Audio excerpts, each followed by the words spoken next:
everyone, Ivy Gaming here, and today we're playing Dragonheir Silent Gods. For today's video, we have a giveaway to do. You guys want some free HELIOLITE dye, I hope. I'm also got a little personal life update here. I did have Lily, and she is perfect, but let's get into that.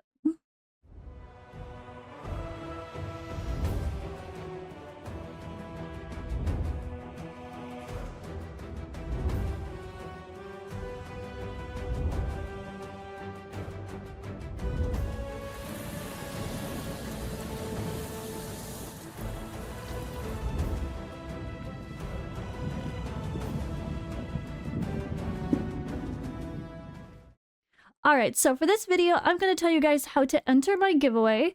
There are 10 winners to give away HELIOLITE dye for, of course. And along with that, it's going to be for YouTube and Discord. And I'm going to share with you guys my little birth story, baby story here as well. So I'm going to put that at the end afterwards, so those of you that are interested can hear all about Lily and what's going on with me. Obviously, I still have the Bell's palsy issue affecting me, so my speech is still a little slurred when I'm not holding my mouth a certain way. My mouth is still not quite working, and my eye is still really bothering me, but we'll talk about all that later. Alright, so we're going to do like I did before for YouTube. There's going to be a link in the description and the pinned comment to fill out a Google form. We do not track and keep your emails or anything. They're not saved or sent away, of course. You don't even need to attach your email unless that's the way you want me to give you a reward. So there's going to be a secret word, and then there's going to be a method of communication that you need to put in, and then your username or that whatever for that method of communication. So if you win, I need to be able to find you. So that's going to be 5 winners via the YouTube video, aka the Google form. Then we're going to have 5 winners via Discord as well. So the prize is 1 HELIOLITE dye, again 1 Scholar Scroll, and 250 Worm Marrow, 5 and 5 separated via the form and the Discord. So for the Google form, there's going to be a section that says secret word. So I think for the secret word, we're going to have the word baby. Spelled like English, you know, B-A-B-Y, baby. So congrats on the baby. I hope you and the baby are doing well. Whatever the hell you want to say.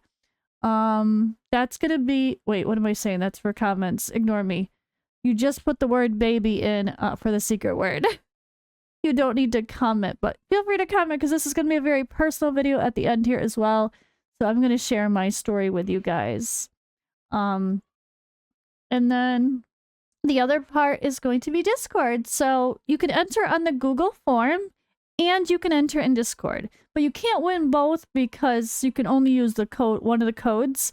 If I gave you 2 codes, they wouldn't work. Only one of them would work. So definitely, please feel free to enter both. I'm always going to do any giveaways I get. I'm always going to do some of them through Discord because my Discord is my community. It's where you guys stay updated on what's going on. And yeah, this is where you'll see. So if you come into my Discord, you're going to go under the main announcements channel. You're going to see giveaways. You go here and you just click this little button to react. You don't do any other reactions. You don't need to. You just click that button and boom, you are entered. If you leave the Discord after you enter, you cannot win because the giveaway bot is going to try to tag you and then it will not work because you're not in the Discord. So you do have to stay in the Discord. I always see a lot of people leave after giveaways.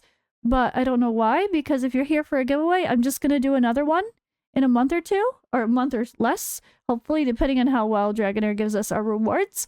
But yeah, don't leave the Discord if you want to be around for the giveaways. Just, you know, if you don't care about something, just like mute the category or, you know, mute the channels and, you know, turn off your notifications, depending on how you like to follow things. But yeah, this is also the place where you can stay up to date with my random IRL stuff. I've shared some really cute stuff like the baby and Maya. I've shared lots of baby photos and some little stuff along the way. So that is going to be the personal side of things. But of course, we have our section for Watcher of Realms and Dragonheir here. And just a quick note reminder, if you guys are in the Faithless Ruins 5 server, we have a group of people that are here that are all in that server.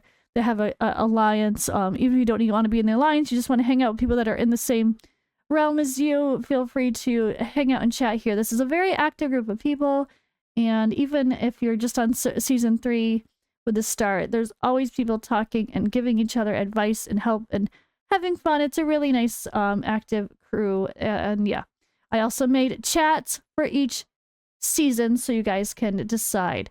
But all right, guys, that's it for entering the giveaway.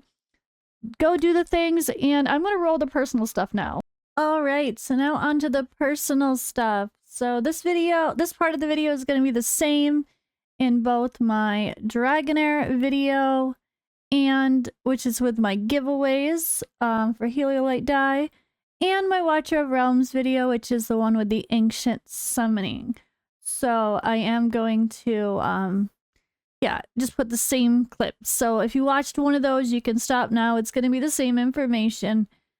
But we have lots to update. It's been a while, and yeah, it's been a crazy bit of time. Oh my god, it's been crazy. So first of all, I guess the baby story would actually, let me just do the Bell's palsy update because that's shorter, simpler. I guess. I'm still can't blink, but can kinda close my eye.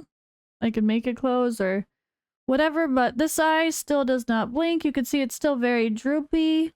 The forehead still does not scrunch. And that still does not smile. So everything's still not quite working, I guess you could say. I could eat a little better. Over time, it's getting better to eat where I cannot make it, or drink without a straw. I can, if I hold my mouth, I can drink without a straw, or sometimes I can just take tiny little sips, but it's really not progressed much. I'm hoping now that I've had baby, and that's one less stress on my body, although of course I'm recovering, so that's still stress, but I'm hoping now that I've had the baby, recovery might come a little faster. Maybe I'll see some faster progress on the eye. The hardest part, honestly, which is why I'm a little slower to put out new videos for both channels, is because the eye, like, I can only record so much and then I get really irritated. After I've been on the computer for a while, I feel very strained and it hurts. I have to have it covered, and then I don't have myself showing in every video because sometimes I have like awkward double eye patch with the white one and then this as well, or to sound more clear, I just like hold my mouth funny. Or is it like this? I don't even remember. It's been a while. I've been in the hospital or clinic. So yeah, I think if I hold my mouth differently, it really changes the way I talk and I can sound really clear. If I don't hold my mouth a certain way, I sound a little funny. Sometimes I sound mushy, but it comes and goes. Sometimes my voice sounds really good. Like right now, I'm actually pretty clear. P's are still puffy sounding. But sometimes I feel like I sound worse than I did at the start. So it's like it comes and goes in waves depending on my body being tired or stressed or whatever, I think. But yeah, it's been a battle. So far I have had some eye irritation. I have some weird like little sores on the eyes and the corner of my eye, and now I have I have like 3 sores on my eye. And before I had the baby, the plan was going to be to sew my eyes shut. But when they sew your eyes shut, just to protect it because it's not blinking, and I don't want to have damage to it as far as my eyesight goes as well. But they only sew it like a little bit shut. So I'm like, well, I kind of feel like what's the point of sewing my eyes shut if it's not going to be completely shut, which is what feels the most comfortable. If I'm still going to be uncomfortable with my eye half open and I still have to put an eye patch on it anyway, and like, what's the point? I'd rather just sew the whole thing totally shut, which I don't think they really can do well, because it's not necessarily as successful, versus, yeah, I don't know. All right, well, that's the eye stuff. It's been bothering me a lot from time to time. There's some days I can barely even be on my phone, let alone the PC. But hopefully it gets better, and I am gonna try to show myself on video more often, even though I look derpy, and I'm not gonna worry about being self-conscious. I'm gonna just be open and honest and share my journey with you guys and hang out with you, even though I don't always look the best. So we'll see. We'll see if I can start. It's kind of the bright lights also are make me a little more sensitive, but I'll try. So yeah, I'm guessing I'm gonna do my birth story. Why not? I'm gonna tell my birth story about how it all happened, what decisions were made, why they were made, and how she's doing. And it's been amazing, honestly, to have her. I definitely feel strongly connected to her. She's so precious. She's adorable, as you can see. Can't deny how friggin' cute she is. Yeah. My birth story, I guess, starts on, I guess, the 12th. I went to bed Friday, and I was laying in bed just about to, I think I had just put my phone down, was ready to fall asleep, and I heard a pop sound and felt moisture, and I knew my water broke. I knew my water broke. That's a thing. I did read that you can actually hear a pop sound when your water breaks sometimes, and I did. But it's not like the movies where it just comes gushing out and it's all over a floor on a huge puddle. It's not usually like that. It kind of trickles out, but continuously, but maybe slowly. So as soon as it happened, I checked and I'm like, yep, I feel wetness. And I quickly went into the bathroom, and sure enough, it was like you keep peeing and it doesn't really stop. Oh yeah, by the way, guys, I'm going to be totally unfiltered here.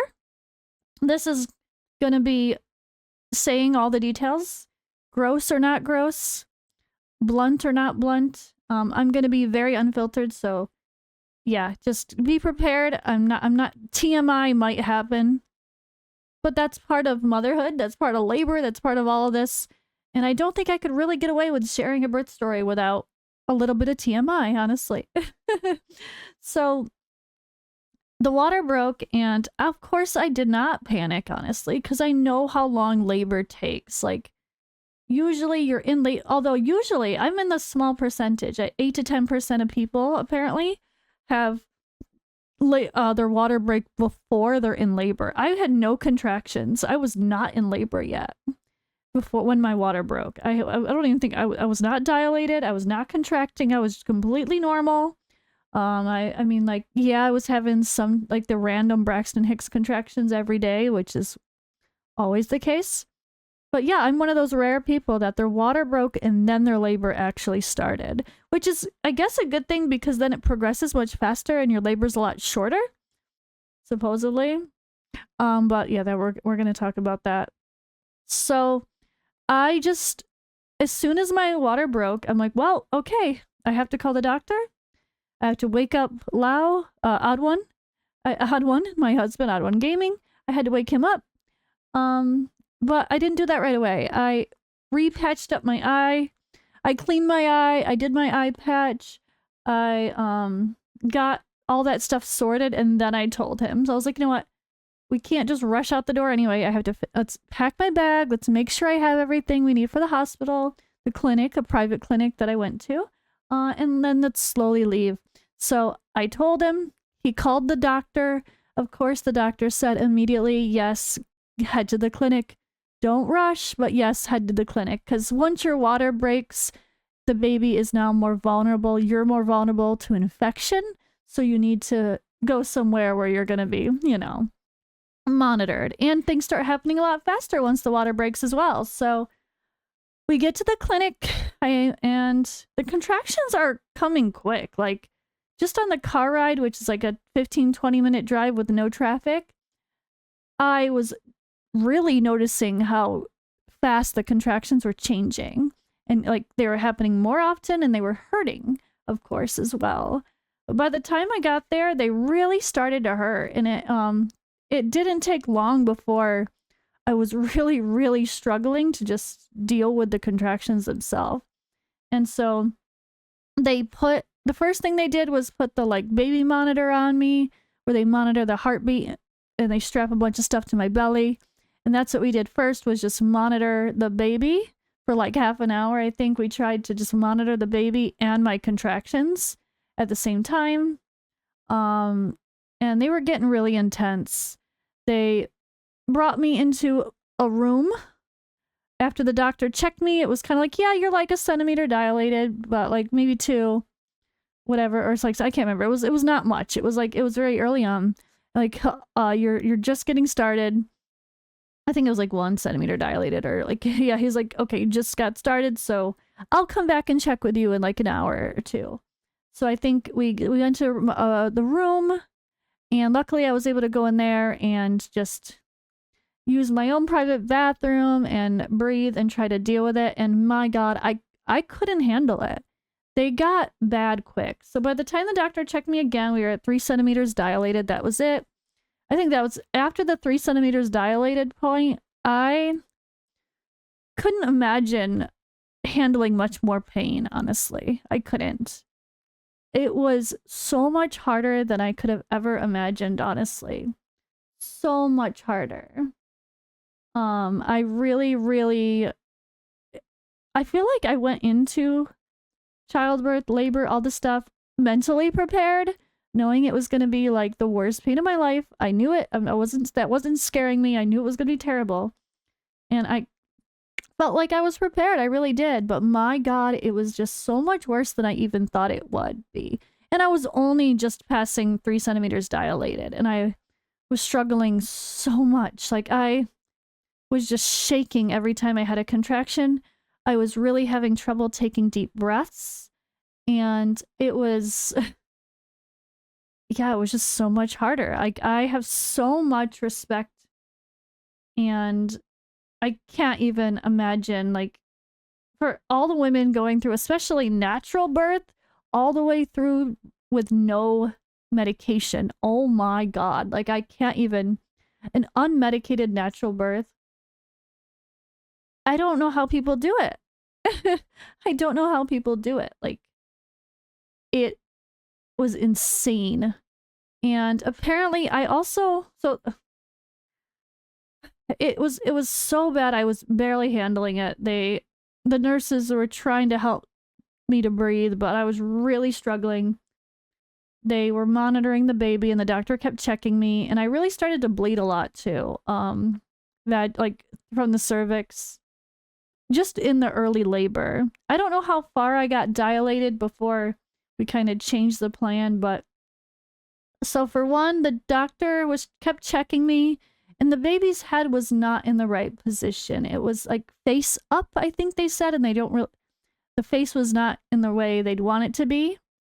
And there was potential that the baby would not be in a good position to natural birth delivery. So the other thing was getting an epidural. So all right, they knew I was in a lot of pain. I said they were looking into getting me an epidural. But where I live in Romania, it's a small city, and even the bigger city, there's a lack of anesthesiologists, a lack of people that can do that and monitor it, that are available at any given time. But luckily for me, supposedly luckily, there was another woman getting a C-section, and the anesthesiologist was coming to the building anyway. So they're like, we can get you the epidural. And I was like, oh, thank God. And it's just to be about an hour. So like, all right, an hour, I can do it. And so the anesthesiologist got there, and we find out that they don't have any, like, of the actual epidural product, whatever the hell it is. They don't have any. And at that point, I mean, my heart sank, because I knew how much pain I was in, and I could not imagine handling the pain I was in for much longer. And I think at that point, it had only been like 3 hours. I think 4 hours. 4 hours of labor. And it was just so intense. And I couldn't imagine it getting so much worse. I just couldn't. I don't know. It was really intense, and it was not, I don't know. I don't know that I won't say I couldn't handle it, but I was scared. It was so much. And I think the doctor made us, well, gave us the option. He's like, all right, well, we can try for a few more hours, and I could give you something to try to make the dilation progress faster so the baby can come faster. But my contractions were very short, but very intense, but they were short. And so he made it very clear, like, the contractions are going to get longer and more painful. And there still could be a few hours to go at least. And if we try that and wait a few hours, it's not going to guarantee that everything's going to be ready for that natural birth in time. Plus the baby. Like, even if we get to the point where we're dilated enough, is the baby in the right position? Is the baby going to be able to be adjusted? That wasn't a guarantee, and we could have had to been forced to do a C-section anyway. So I got the option to just do a C-section as soon as possible right now. Let's just do that and not wait, or wait after getting something to help progress labor, and see how it goes. And I feel like it was, I want to say it was a weak decision, but knowing how much I was going through, I don't think I was weak. I think I was just human. And knowing the other scenarios, which I'll kind of say after in a moment, like I'll kind of put it all together, I guess. Knowing all the situation, I think I had to make the decision to just be like, yes, let's do a C-section now. I had to think about it. It still like breaks my heart to think that I feel weak. I do still have that little part of me that feels guilty and feels like I failed as a woman and as a human, that I couldn't handle it. I couldn't handle natural birth labor. I had to go the easy route, but we might have had to go the easy route anyway. And not to say it's really easy. None of it's easy. C-section's not easy either. The recovery sucks. There's risks with the C-section. There's risk with natural birth. They both have their risks at the end of the day. I think in America, there's this huge stigma about C-sections.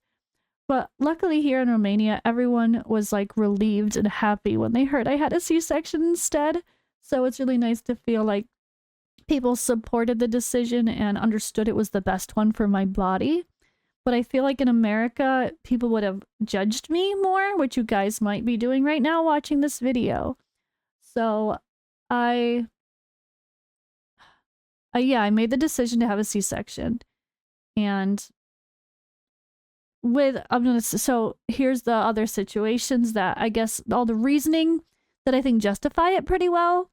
Number one, just the pain and how stressed my body was. I was so out of breath. I was exhausted already. I was only probably 3 to 5 centimeters dilated at that point. And I was exhausted from trying to breathe through the contractions at that point. And we were maybe halfway there, not even halfway there. And like I needed to have energy to actually go through the natural birth labor with no painkiller. I don't know how I would have done it. I would have had so much stress on my body. That alone might have, I don't know. Like I don't know what would have happened. The other reality of the baby being in a not ideal position for natural birth and not guaranteeing having the natural birth because of her position anyway was like, why waste time why take 3 hours of extreme pain and more stress on my body and the baby to maybe end up with the same result anyway. So that was part of it. And then I guess finally what the doctor said afterward freaked me out, because then I really was glad I had a C-section. He said, because of the baby's position, every time I had a contraction, the baby's head was being bent backward, like the neck was going back. Where normally when you have a contraction, the baby would be like being bent forward, but the baby's head was being bent backward every time I had a contraction. And those were the quick, easy contractions. And there was so much more to come. So I'm really glad that I I like, you know, I made that decision sooner rather than later because I could have put the baby through some stress and who knows what would have happened. So yeah, I had a C-section. And oh my God, the epidural, I totally moved as they started. And everyone's like, oh my God, no. I'm like, I know, I'm sorry. And they kept trying to get me to hunch. And I couldn't really hunch because my belly was so big. And, you know, like, and tense and tight and sore. And I was so scared I was going to, like, move dramatically and have another contraction right as they tried the epidural again. But they did it. They did the epidural. No, I'm sorry, epidural, I'm saying. Not epidural. Sorry, spinal tap, whatever you call it. The anesthesia, not epidural. I wish I got the epidural. Then I would have tried natural birth. But I got the spinal anesthesia for doing the C-section, which is, yeah. And yeah, I went through that. It was definitely a weird feeling. It wasn't as freaky as it was weird, but I've heard some people like complain about pressure on your chest or your ribs or all this other stuff, but I didn't feel any of that. I think they were really good. And at the end, it was obviously very uncomfortable, and I was really cold, and they had to adjust the anesthesia.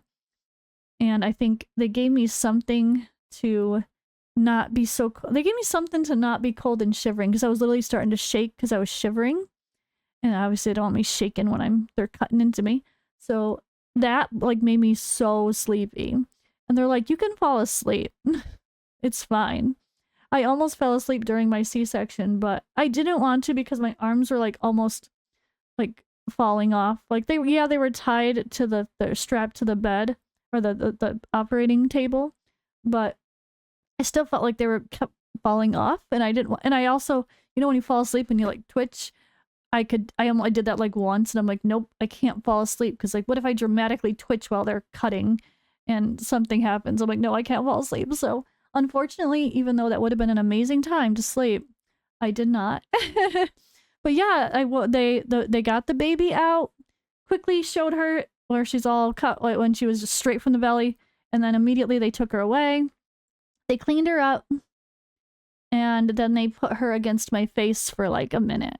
But that was it because, you know, they gotta sew me back up and continue patching me and all that stuff. So I didn't get to like really see the baby right away as much as having it by me, but it was such an amazing feeling to see her, hear her, know she was okay, and then have her come close to my cheek and just be like, oh my God, she's here and she's okay, and we're both okay, and it's all okay. Yeah, it was definitely a good feeling. So after the C-section, of course, they brought me into like the recovery room, and I was in like the room where they monitor you for like a day. So like I had to stay in this special room the whole day and overnight instead of like a normal room because, you know, you can't move really. If you lift your head, you get the headache from the anesthesia. And oh my God, I accidentally lifted my head a little bit a couple times and gave myself quite a headache. Luckily, I didn't dramatically lift too high. But it was really, really a crazy experience. And there's, of course, still a lot of pain with all of it. Like the pain with the surgery, and then your vagina's still bleeding. You still have to get rid of all the stuff that's in there. It's interesting. It was interesting to say the least. I did get to hold the baby more, of course, once I was in the room. I got to try to start breastfeeding. And yeah, it was an experience. And then the next day, they were able to move me into my proper room where I actually stayed from Sunday all the way until Thursday. They kept me a while. Thursday was also vaccinations for the babies, so instead of leaving on Wednesday, which I could have, it made sense to stay just one more day so we didn't have to drive back with the baby for vaccinations. It wouldn't have made sense, right? It would not have made sense to do that. So, yeah, the clinic, I did book a private clinic instead of like going to the ER at the hospital. And we paid privately for that. It really wasn't bad for you US folks. It was like just over $1,000 or something. It was like less than $2,000 to stay that long at a private clinic and have a C-section birth. And the good thing, I mean, there's constant monitoring. There was always a lactation consultant to help with breastfeeding. There were staff coming in always to give me antibiotics and other shots. I had painkillers whenever I needed it. The food was actually extremely good. That's a plus. Who knows if hospital food at the main hospital would have been good, but well, it certainly was for sake of the clinic. It was very good food. And the best thing of all I have to say is my doctor, Dr. Perza in Bayamare, was just a gem. Oh my god, he still is. He's just throughout the whole pregnancy, he was very thorough. Like, he would spend half an hour with the ultrasound just trying to get the right thing to see, to check. Like, he'd be patient, try to make the baby move or wake the baby to check the vitals when it's in motion versus sleeping. Like, he was just so thorough, and the whole care after the C-section, he was just so incredible. And right now, like, you know, it's send him images on WhatsApp to show him how my wound is doing. He wants to just know I'm okay, even though he's on a little vacation for the weekend. He wants to know I'm okay. He wants me to text him. And if anything at all is even remotely a concern, I immediately message him and show him pictures and stuff. So I really, really love that we were able to find a doctor that's extremely caring, and obviously it does a good job. You know, like they have a lot of knowledge and experience, and also just have a heart and really care and don't just try to check you and be done with you, you know? So that was another massive plus overall. But here I am still, yeah, C-section recovery. Honestly, it's definitely sucks, but it's not as bad as I thought. I definitely expected worse for longer. Yeah, I'm in a lot of pain and it hurts to lay on my side. I've still got the little belly flab that my insides are funky, you know, immediately after giving birth, your belly just doesn't disappear. All your insides need to kind of strengthen again. Your muscles need to strengthen and tighten things back up. And yeah, you're still a little bit of a mess. And sleeping is awkward and a little bit painful sometimes. Getting in and out of bed or sitting in certain positions is really hard. But it's not that bad. So I'm like, what, 1 week? I'm 1 week since the C-section and I'm okay. Like, the biggest thing I think is if I try to do too much, like yesterday I was unpacking stuff and unpacking an order I got and putting couch covers on and organizing things, and I think I just did too much and I got exhausted very easily. I got winded, and then my stomach, where my incision is definitely really hurt. So that was definitely a part of it. The pain is there, but it's like sometimes if I just overdo it, I think I'm pushing it too far. But yeah, this perfect little bundle of joy is here. She's like the best baby you could ask for. She's adorable, obviously. She's beautiful. She's got dark green eyes like me. She's got dimples like her grandma. She's got dark hair like her daddy. So we'll see how she ends up looking as she gets bigger. I cannot wait to see, honestly. She's so precious. But she's such a good baby. She sleeps way longer than you'd expect. She eats a lot and sleeps a lot. I'm definitely not doing the proper every 2 to 3 hours, wake them or whatever, or make sure they're fed every 2 to 3 hours, kind of thing, because she's eating a lot for the time she's awake. So she'll be awake for 2 to 3 hours and eat a ton during that time, and then she'll sleep for like a crazy amount, which is, I don't think it's bad as long as she gains the weight she needs to gain, which we are gonna, of course, monitor. We do have a scale, but I'm not gonna worry. So yeah, baby's here and she's perfect and she's chill. She can just, sometimes when she's awake, she'll just lay in, like if you ever just in the bed, she just lays there and looks around. Very chill baby, very good baby. She only screams and freaks out when you change her diaper, which is expected. Other than that, she's honestly perfect and I love her. And yeah, that is my birth story. I am going to try to do more content with her.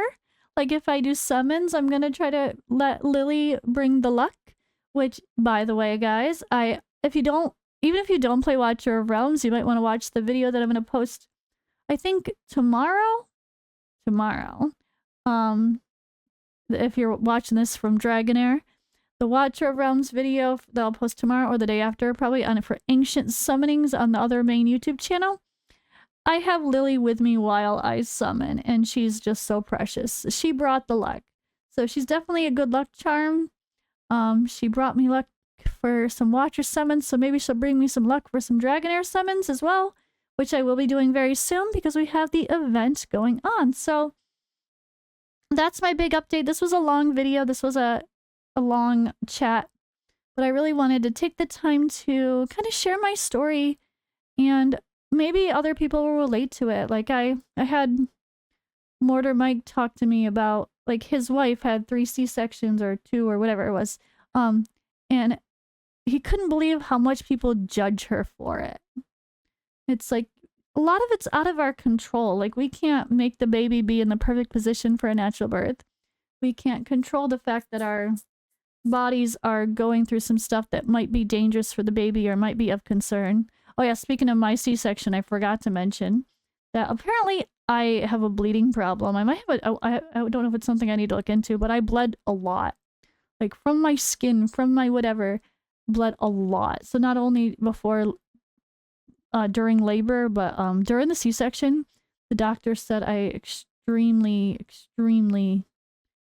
had high bleeding. Yeah, really freaky. But anyway, it could have been worse. Like, what would have happened in natural birth? Would I have had something else? Like, would that have been worse, or would it have been better? I don't know. But at the end of the day, like, I really hope that nobody would judge me for having a C-section, because the doctor might have made me do it anyway. I did make the decision to do the C-section instead of wait a few more hours of labor, but I think that was the best decision for me, so I'm not going to regret it. I'm going to try my best to not have guilt about it for my whole life, right? You don't want to have guilt about it.